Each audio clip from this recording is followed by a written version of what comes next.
আজি ১ মাঘ লোকে লোকাৰণ্য হৈ পৰিছে তীৰ্থনগৰী হাজো। মাঘ মাহৰ পহিলা দিনটোতেই হাজোত আয়োজন কৰা হয় মণিকূট উৎসৱ আৰু সমন্বয় শোভাযাত্ৰা কিছু সময়ৰ পাছতে উলিওৱা হ'ব। হাজো আঞ্চলিক ছাত্ৰ সন্থা আৰু হাজো আঞ্চলিক উন্নতি সভাৰ উদ্যোগত ১ মাঘত পালন কৰি অহা হৈছে এই উৎসৱ। পুৱামক্কাৰ দৰগাহৰ পৰা হয়গ্ৰীৱ মাধৱ মন্দিৰলৈ আজিৰ দিনটোতেই উলিওৱা হয় সমন্বয় শোভাযাত্ৰা।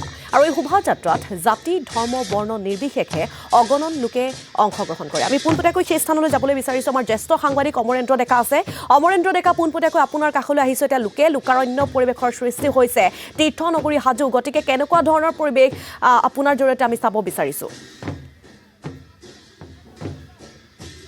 হয় চাওক, এইটো আজি ১ মাঘ আৰু ১ মাঘৰ পৰা পঞ্চতীৰ্থ হাজোত মণিকূট উৎসৱৰ আৰম্ভণি হয়। আৰু এই মণিকূট উৎসৱৰ লগতে সংগতি ৰাখি ১৯৯২ চনৰ পৰা হাজো আঞ্চলিক ছাত্ৰ সন্থা আৰু হাজো ৰাইজে এক সমন্বয় শোভাযাত্ৰা পৰম্পৰাগতভাৱে তেওঁলোকে আয়োজন কৰি আহিছে। মণিকূট উৎসৱ প্ৰাচীন কালৰ পৰা চলি আহে। হাজো যিহেতু পঞ্চতীৰ্থ বুলি কোৱা হয়, হাজোত ৫খনকৈ তীৰ্থ হয়গ্ৰীৱ মাধৱ মন্দিৰ, কেদাৰ, কামেশ্বৰ, কমলেশ্বৰ আৰু গণেশ মন্দিৰ আছে। আৰু তাৰ সমান্তৰালকৈ আমি যদি কওঁ, হাজোতেই ইছলাম ধৰ্মীসকলৰ পবিত্ৰ তীৰ্থস্থান পুৱামক্কা দৰগাহ শ্বৰীফ আছে। তাৰ সমান্তৰালকৈ আমি ক'ব বিচাৰিম যে বৌদ্ধ ধৰ্মীসকলে হাজো হয়গ্ৰীৱ মাধৱ মন্দিৰক তেওঁলোকৰ পবিত্ৰ তীৰ্থস্থান বুলি বিশ্বাস কৰে। বহুতে কয় যে এই হয়গ্ৰীৱ মাধৱ মন্দিৰতে বৌদ্ধ ধৰ্মসকলৰ যি ধৰ্মগুৰু গৌতম বুদ্ধৰ মহাপ্ৰয়াণ ঘটিছিল, তেনেধৰণৰ কথা তেওঁলোকে দাবী কৰে। আৰু তাত ওম মণি পদ্মে হু এনেধৰণৰ কথা লিখা থকা উল্লেখ কৰে।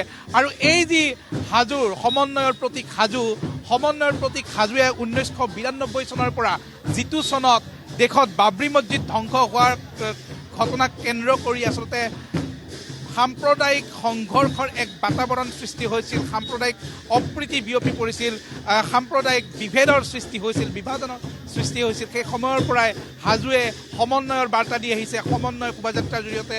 মই বৰ্তমান পুৱামক্কা দৰগাহ শ্বৰীফৰ এই যি মূল গেট, এই মূল গেটৰ উপস্থিত আছোঁ। এই তোৰণৰ পৰা ওপৰলৈ আছে পুৱামক্কা দৰগাহ শ্বৰীফ।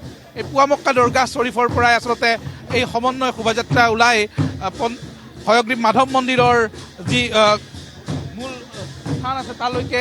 আৰু এই স্থানতে আচলতে আমি ক'ব বিচাৰোঁ, পুৱামক্কা দৰগাহ শ্বৰীফৰ যিগৰাকী খাদিম আৰু হয়গ্ৰীৱ মাধৱ মন্দিৰৰ যিগৰাকী দলৈ, তেওঁলোকে দুয়োগৰাকী ধৰ্মীয় নেতাৰ হাতত থকা পতাকা তেওঁলোকে বিনিময় কৰি সমন্বয়ৰ বাৰ্তা দি এই যাত্ৰাত অংশ লয়।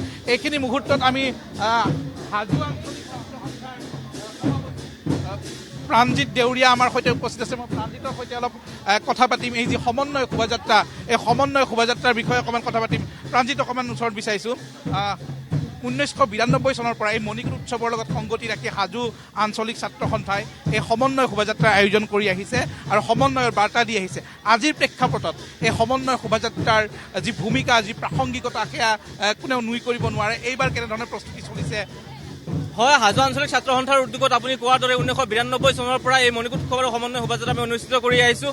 আৰু ইয়াৰ প্ৰাসংগিকতা যথেষ্ট গুৰুত্বপূৰ্ণ। আৰু সেইকাৰণে এই মণিকূট উৎসৱ আৰু সমন্বয় শোভাযাত্ৰালৈ আমাৰ সমগ্ৰ হাজোবাসীৰ লগতে অসমৰ বিভিন্ন প্ৰান্তৰ পৰা ইয়াত আমাক সহায় সহযোগিতা অনুষ্ঠিত কৰি আহিছে।